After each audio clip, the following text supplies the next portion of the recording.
جاوید ملک صاحب if you allow می تو ذرا میں جو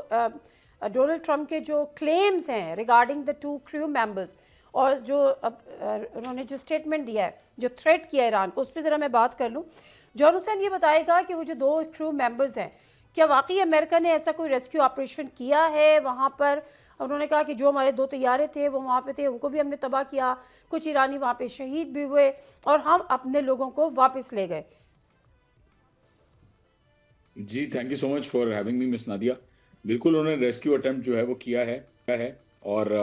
دیدش ایریا میں کل رات کو خوزستان کے اندر بہت شدید لڑائی جو ہے وہ اس کی ویڈیوز بھی سامنے آ رہی تھی اور لڑائی بھی وہاں پہ چل رہی تھی ریپورٹڈلی. اینڈ جو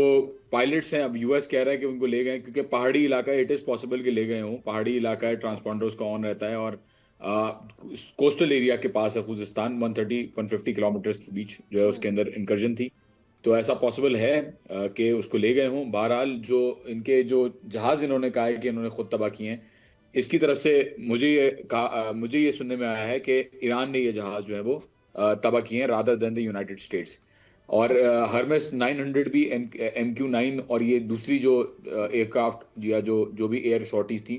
ان کو بھی جو ہے وہ نشانہ بنایا گیا ایران کی طرف سے اور ان کو تباہ کیا گیا. تو ابھی بھی کوئی آفیشیل اسٹیٹمنٹ آنا باقی ہے ان ٹرمز آف ویدر اور ناٹ دا پائلٹ ہیز مطلب جو ایران قبول کرے کہ پائلٹ چلا گیا, تو یہ اس کے اوپر کوئی بیان نہیں ہاں, آیا. دو انہوں نے crew members بتائیں, ایک پائلٹ اور ایک دوسرا. جاوید ملک صاحب آپ کس طرح سے دیکھتے ہیں یہ جو اب ریسنٹ جو تھریٹ ہے ڈونلڈ ٹرمپ کی, اور بڑی کیٹیگوریکلی تھریٹ انہوں نے کیا ہے کہ جی آپ یا تو آپ اسٹریٹ آف ہارمز کھول دیں یا پھر تباہ ہونے کے لیے آپ تیار ہو جائیں, آپ کے پلانٹس, آپ کے جو برجز ہیں یہ سب ختم ہو جائیں گے. How you see that sir? جی پریزیڈنٹ ٹرمپ کی جو سفارتکاری کا انداز ہے یہ بالکل یونیک ہے. مطلب میں جب سے بھی مجھے اتفاق ہوا پہلے میڈیا میں اور پھر سفارتکاری میں, یعنی ہم جب کبھی بھی کچھ اسٹیٹمنٹ دیتے ہیں تو اس کو بہت دفعہ پڑھا جاتا ہے, اس کے نوک پلک دیکھی جاتی ہے اور پھر اس کو ایک آفیشیل انداز میں ریلیز کیا جاتا ہے. لیکن پریزیڈنٹ ٹرمپ جو ہیں آپ جانتی ہیں کہ ان کی تمام اسٹیٹمنٹس جو ہوتی ہیں وہ یوزلی ہم ٹروتھ سوشل پہ دیکھتے ہیں. یہ بھی اسٹیٹمنٹ کے جو الفاظ ہیں کافی مطلب ایسے ہیں جو کہ آپ ان کو نان ڈپلومیٹک کہہ سکتے ہیں. لیکن ایک چیز ہمیں یہ دیکھنی پڑے گی کہ آف کورس امریکہ کو اگر ہم دیکھیں تو ایک سپر پاور تو وہ ہے, ہم اس کو پسند کریں یا نہ کریں یہ ایک حقیقت ہے. اس وقت کی جو دنیا کی اگر آپ دیکھیں, دنیا کے اوپر نظر ڈالیں گے تو آپ کو نظر آئے گا کہ امریکہ نہ صرف ملیٹریلی بلکہ strategically, global influence, economically it is the most strongest country in the world. تو اس حوالے سے جب وہ کوئی اسٹیٹمنٹ دیتے ہیں تو it is not president Trump on his own, وہ ایک پوری US کو ریپرزینٹ کر رہے ہیں. تو آف کورس اگر ایسی تھریٹ دی جاتی ہے تو یہ قابل تشویش تو ضرور ہے. لیکن ہم یہ بھی جانتے ہیں کہ ہمارے کچھ برادر دوست مسلم ملکوں کے اندر بالخصوص پاکستان نے بھی بہت کوشش کی کہ اس مسئلے کو حل کر لیا جائے. لیکن ہم دیکھ رہے ہیں کہ دونوں جو ایران اور US کی طرف سے پوزیشنز لی گئی ہیں وہ دونوں ایکسٹریم پوزیشنز ہیں, یعنی کوئی بھی غالباً کسی حد تک بھی فلیکسیبلٹی کا اظہار نہیں کر رہا. حالانکہ آپ نے دیکھا ہوگا پچھلے ہفتے پاکستان کے میڈیا میں تو بہت چرچا تھا, ہمارے فورن منسٹر صاحب جو تھے وہ شٹل ڈپلومیسی کر رہے تھے, فون کر رہے تھے, آ رہے تھے, جا رہے تھے.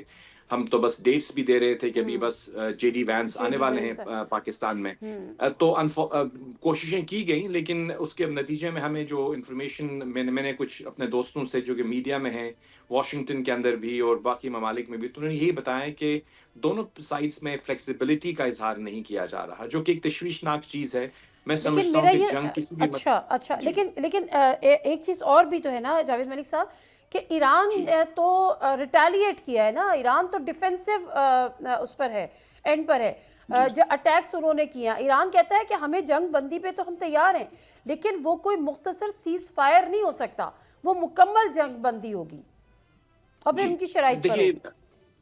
جی آپ نادیہ صاحبہ بالکل صحیح آپ کہہ رہی ہیں کہ جو جنگ ہے وہ اس کا آغاز امریکہ اور اسرائیل کی طرف سے کیا گیا ہے. اور آپ اس چیز پہ تو کوئی دو رائے نہیں ہے کہ اگر آپ بین الاقوامی قوانین کے اوپر نظر ڈالیں جو دنیا کی انٹرنیشنل لا ہے اس کی اوپر بہت سارے سوالیہ نشان ہیں. لیکن دوسری بات جس چیز کو ہم کو غور کرنا چاہیے کہ جس انداز میں ایران نے رسپانس دیا ہے, مطلب اس کی جو ریٹیلیشن ہے وہ اگر ہوتی ان ملکوں کی طرف جس نے اس پہ حملہ کیا ہے تو پھر تو سمجھ میں آتی تھی. لیکن انہوں نے جو اپنے مسلم ممالک کو اہداف بنا دیا, یعنی گلف ممالک کے اندر